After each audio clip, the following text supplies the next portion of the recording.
What's going on? It's Court from Cody Media. I help restaurant owners get butts in seats with digital marketing. Today I want to share with you restaurant Facebook ad mistakes that I see far too many restaurant owners make. I don't know how many conversations I've had with restaurant owners who said something like, I've tried Facebook ads, I've tried boosting posts and doing that, but I don't know if it's doing anything. I don't know whether it's generating sales or not. Trust me, I understand. It is so easy to spend money on Facebook ads and you just don't know whether you're getting an ROI.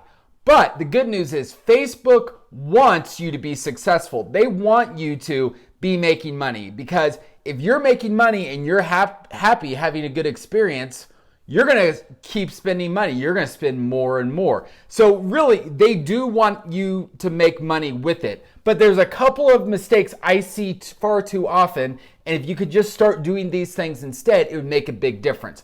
But first, if you could do me a huge favor and hit the subscribe and notify me button below, that'll help more people find this channel so they can get ideas on restaurant marketing. So the first mistake I see so many people make is what I call spray and pray.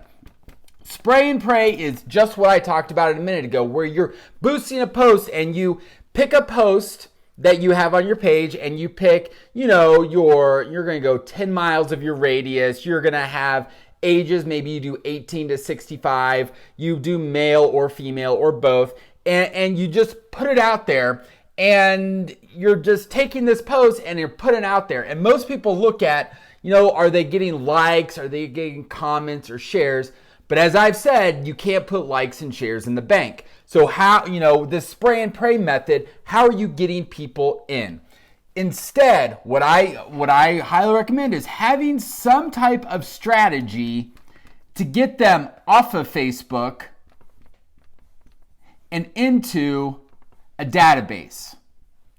All right, and we've talked about databases on this channel before. I'll link some examples down below. But, instead of just putting your post out there for everybody to see, if you have a strategy where you put Facebook ads out there and people see it on their phones or their devices, if you have a goal of getting them off of Facebook where they sign up with an email or phone number, now you're not spraying and praying. You're being very strategic about how you're getting them off of Facebook and what you're doing with your Facebook ads. So that's number one. That leads us into number two, is know what I call to action, CTA. A call to action is, what do you want people to do?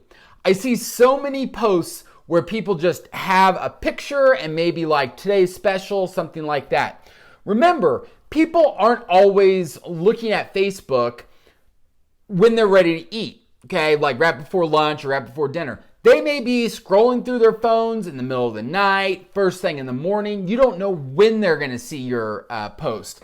So, but especially if you have no call to action, you've just paid Facebook money to appear on someone's phone, and once they scroll past it, they're gone. They're never coming back. Instead, what I would do is have some type of call to action. A call to action could be a link to your online ordering. You could have a phone number, like call us. Or you could have sign up for our VIP program. Okay, and that leads you back here. So, at least give them something to do. What do you want people to do? Do you want them to go to your online ordering platform? Do you want them to call you? Or should they click and sign up for your database? And that's what I believe is the most important thing to do.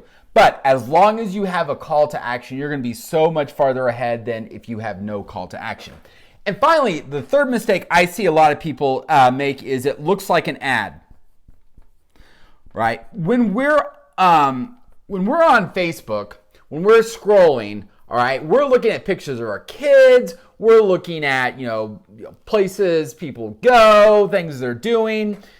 We don't want to be sold to. And people intuitively today know when something's an ad or when it's, something that looks like one of their friends posted it. So I believe it's important to have really good photos, and there is a place for professional photos.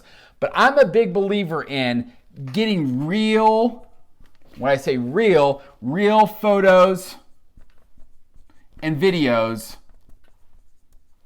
with your people. And that's one of the big parts of it is people always want to focus on the food, but if you can include your people, your team, your bartenders, your servers, your managers, get them involved, and you can take photos and videos just with your cell phone. And that's all you need. You don't need to hire a professional to come in and take these photos. If you can just get real photos, now when people are scrolling, when they stop, it looks like what their friends are posting. And that's what you want. You want them to stop and see it because it looks real.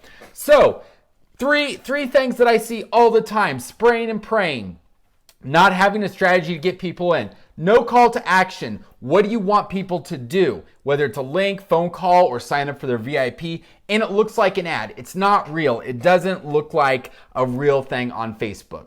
So those are my 3 quick tips. If you have any questions or you see mistakes that you have questions about running Facebook ads, drop it in the comments below. Love to hear what your questions are. So hope you're having an awesome day today, and I'll talk to you soon. Bye.